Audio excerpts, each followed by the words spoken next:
I'm a death row guard and I've been reassigned to guard death. Yes, the death. I smiled, faintly looking in the mirror. My reflection looked different than it did fresh out of the police academy, my hair thinner and grayer. I had a small gut from, well, donuts if I'm being honest. How cliché. Still, I cleaned up one. I also had the right temperament to run the most active execution chamber in the United States.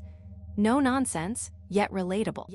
I've got the gift of gab, and while I have no formal education in sales and marketing, I can soothe anxious inmates in their last hours of life, get them to amble peacefully to the gurney like a cow to the kill floor. I sell them their own death.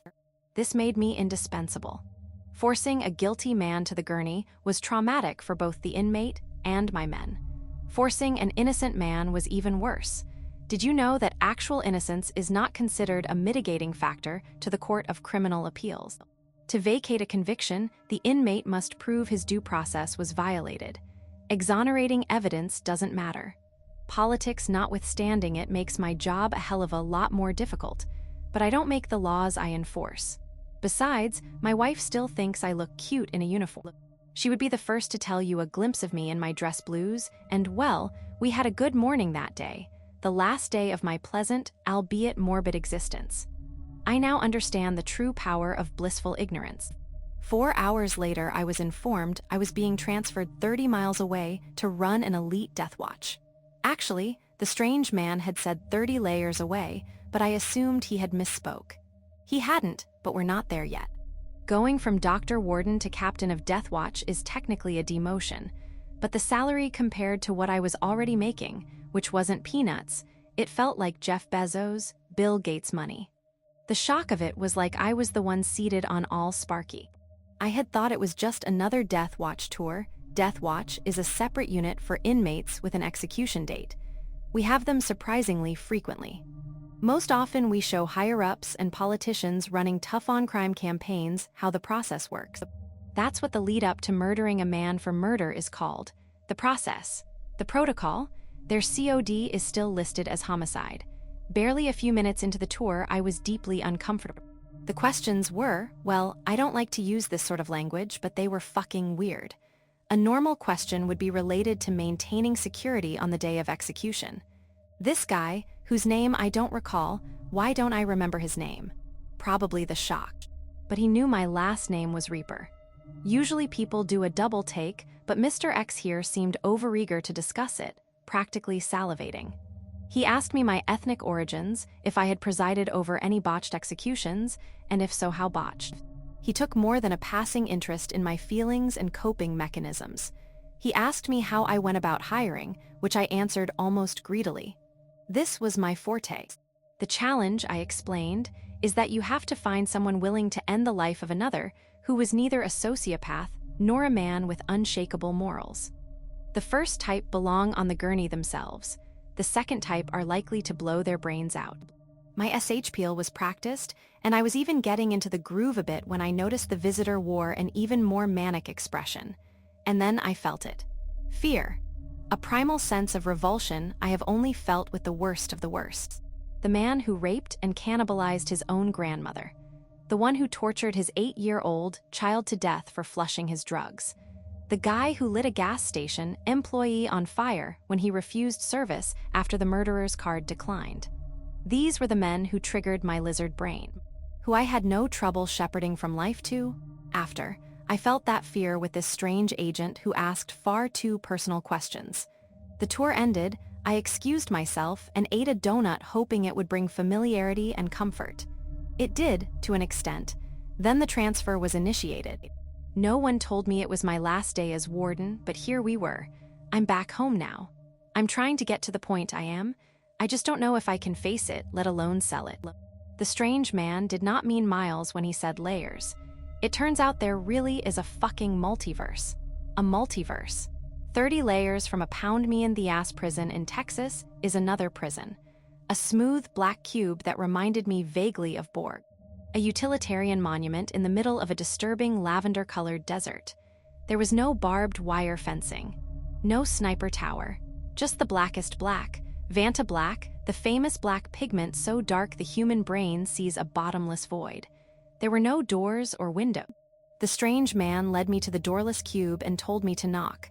Sir, respectfully, are you fucking with me? Just knock. It's already written one way or the other.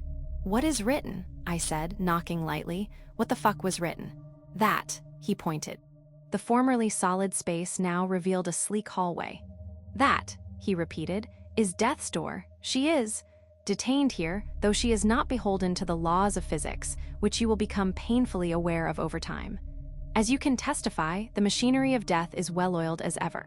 However, in the absence of her sidelong story, we hoped she could be contained enough to make certain reasonable adjustments.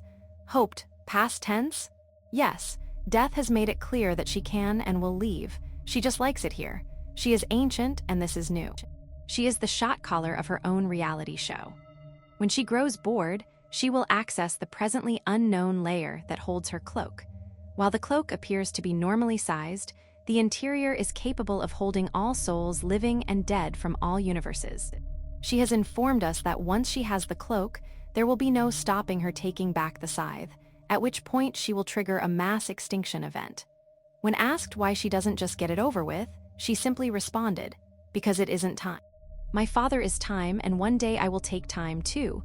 As long as time lives, so does man.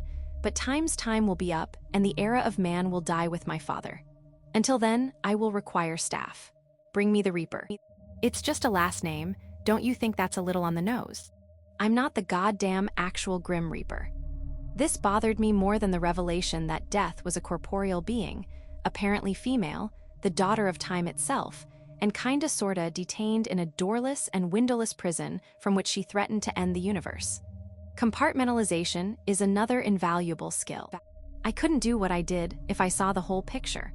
The childhood that led to the gang, that led to the robbery, that led to the shooting of a 93-year-old veteran, that led to the trial, that led to the death penalty, that led a 24-year-old to the gurney, whose tears I wipe gently as he is restrained approximately 18 seconds after entering the death chamber. I only see a convicted killer with whom I will develop a relationship that inevitably ends with preparing his body for transport to the town funeral home.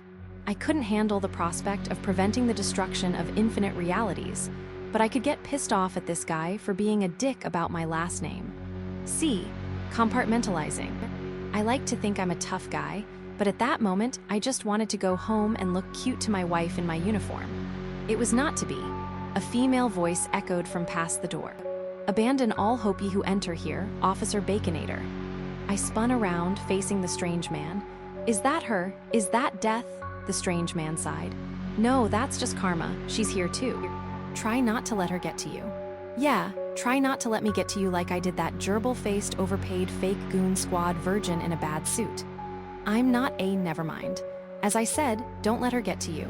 We'll get you caught up soon enough. For now, read this. I was handed a leather-bound black book titled Death's Watch. The strange man informed me he wrote it himself, warning me to take it seriously. His expressionless face broke for a second, finally giving me a peek at whatever humanity he housed. Listen, if you're going to survive death, there's something you have to do. You have to give up any pretense that you are in charge here. You are not. The inmate runs the asylum. The quicker you can accept that, the better.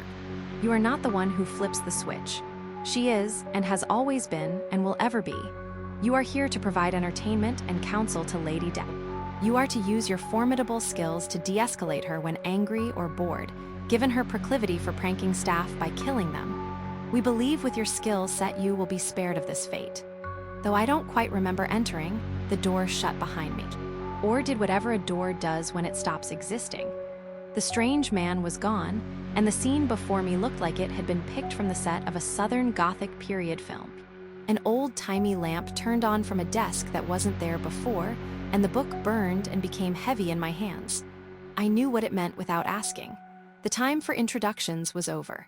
The time for learning had begun. I felt a sensation, I don't know, like when you can tell you got someone a really, really good birthday present. The feeling I got when my wife opened her PS5 on Christmas Day. I knew Lady Death was pleased. I was a quick learner and punctual to a fault. Still, while I am used to 24/7 surveillance, it has never been for me. Not like this. Not with her. Still, I had a job to do. I opened the heavy book. Page 1, Chapter 1.